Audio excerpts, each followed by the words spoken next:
Saatnya Ria bercerita.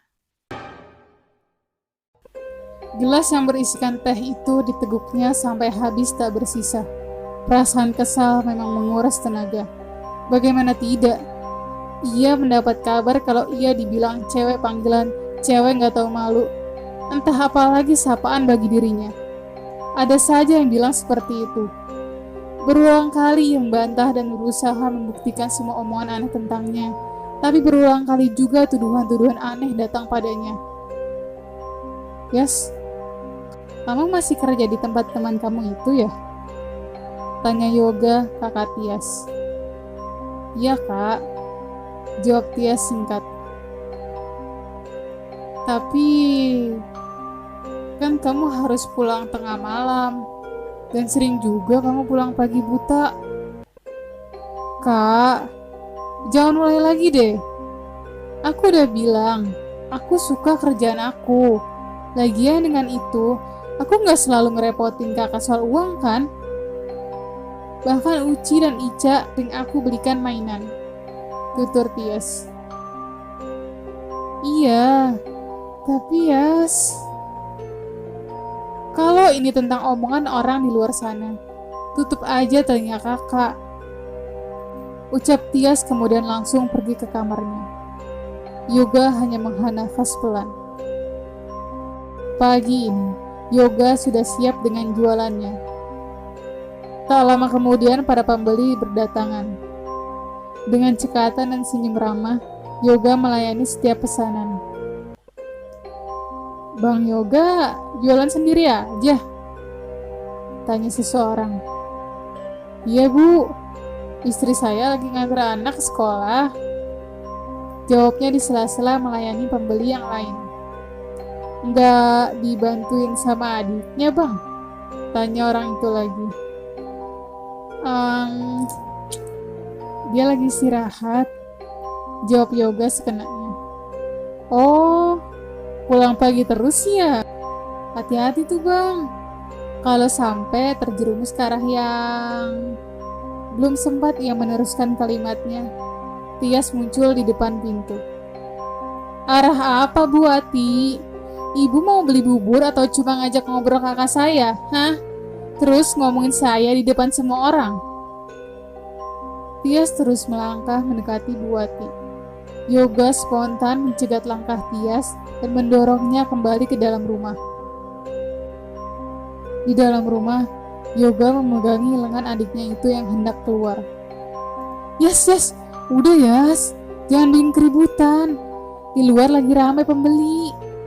Ucap Yoga masih memegangi lengan Tias.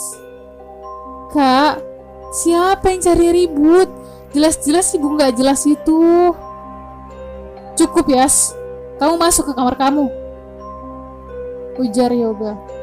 Mau tak mau Tias menuruti kakaknya. Rabu ini sangat melelahkan bagi Tias.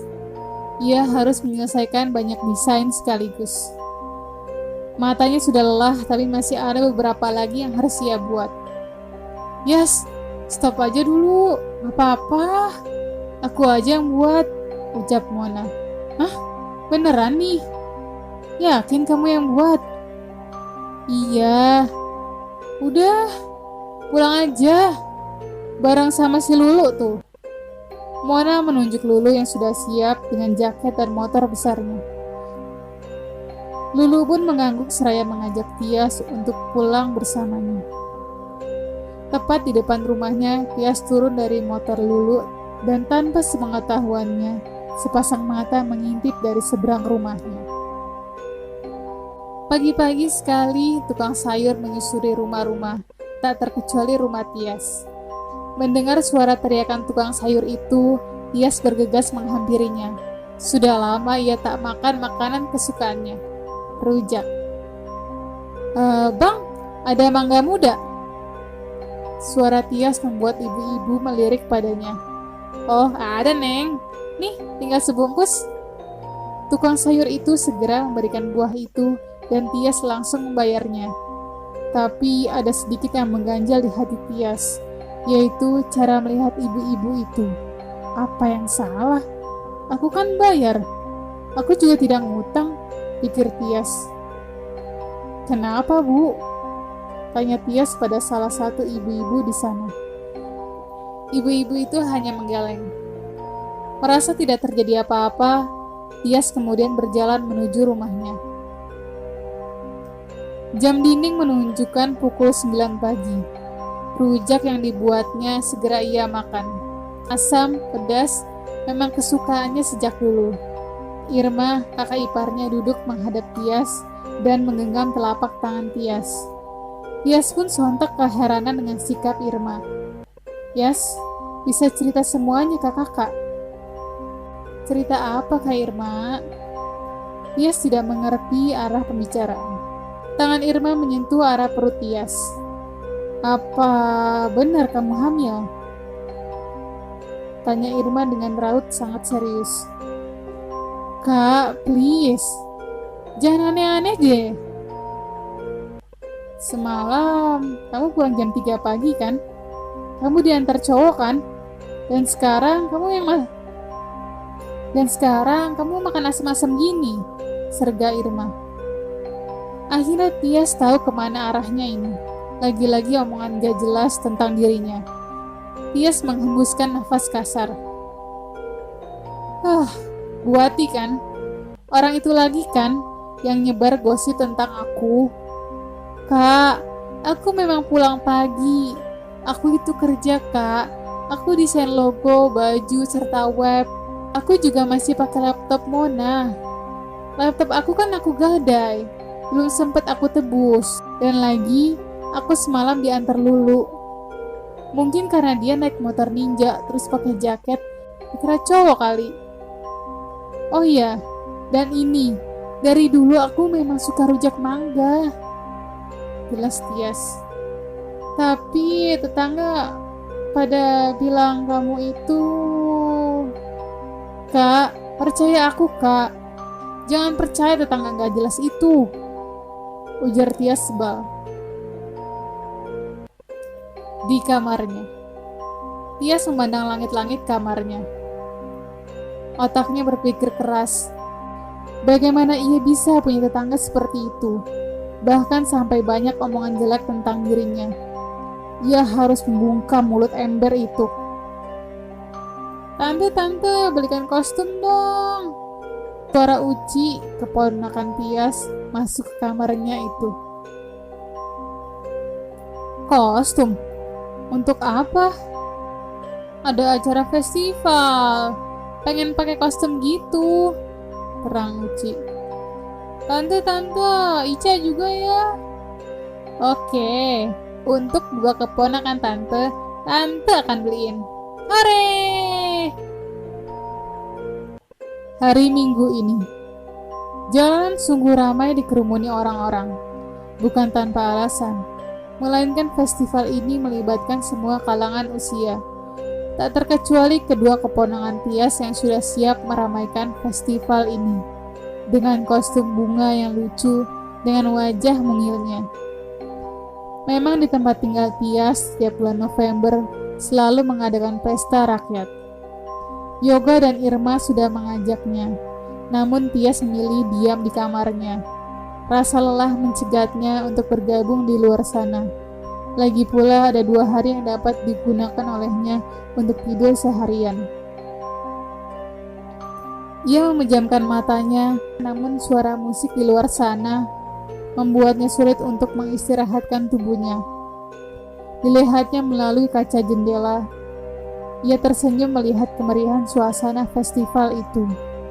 Tiba-tiba netranya menangkap sesosok manusia yang menyebalkan dengan kostum buah jeruk. Ia tertawa di depan banyak ibu-ibu yang mengelilinginya. Orang itu juga sesekali menunjuk ke arah rumahnya. Apalagi itu? Pikirnya. Sambil mengepalkan telapak tangannya, ingatannya berputar di kepalanya. Saat itu, Tias berulang kali mematikan panggilan dari Ando, laki-laki yang selalu mengusik kehidupannya. Ando memang menyukai Tias, namun Tias dari awal sudah menolaknya dan tidak mau menerima semua hadiah yang Ando berikan. Tias menyukai orang lain, makanya ia tidak memberi harapan ke Ando. Tias juga secara baik-baik dan tegas menolaknya. Namun, Ando terlalu menyukai Tias, sangat. Sampai akhirnya, jika Tias tidak menerimanya juga, Ando akan bunuh diri. Benar saja hal itu terjadi. Di hari itu, Tias melihat dengan mata kepalanya sendiri Ando terjun dari gedung kampus yang berlantai 5 itu. Buati yang tak terima anaknya begitu mengenaskan, kemudian menyalahkan Tias. Tias kembali dari ingatannya itu. Kenapa ia menjadi orang yang selalu disalahkan? Tapi ia juga tidak tahan dengan omongan jelek tentangnya. Ia mengomel pun pasti tak akan didengar. Ia hanya harus menghilangkan sumbernya. Senin pagi ini, Irma heboh berteriak di ruang tamu. Untung saja Uci dan Ica sudah lebih dulu berangkat ke sekolah. Kenapa sih? Ujar suaminya, Yoga. Buati tewas! Ucap Irma setengah berteriak. Suara keras Irma juga didengar seseorang yang sedang menuruni tangga. Tias.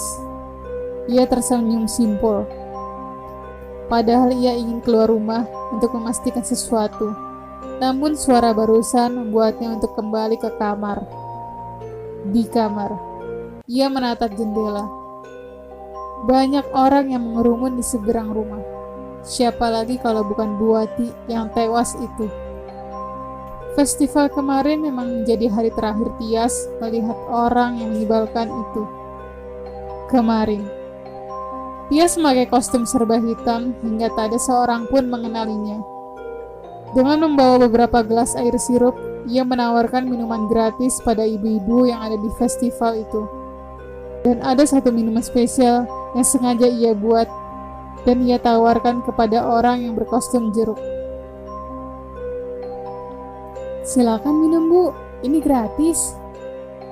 Tanpa pikir panjang, sang kostum jeruk itu meminum air di gelas itu sampai habis. Ia pun kembali dari ingatannya itu. Selamat ya tetanggaku.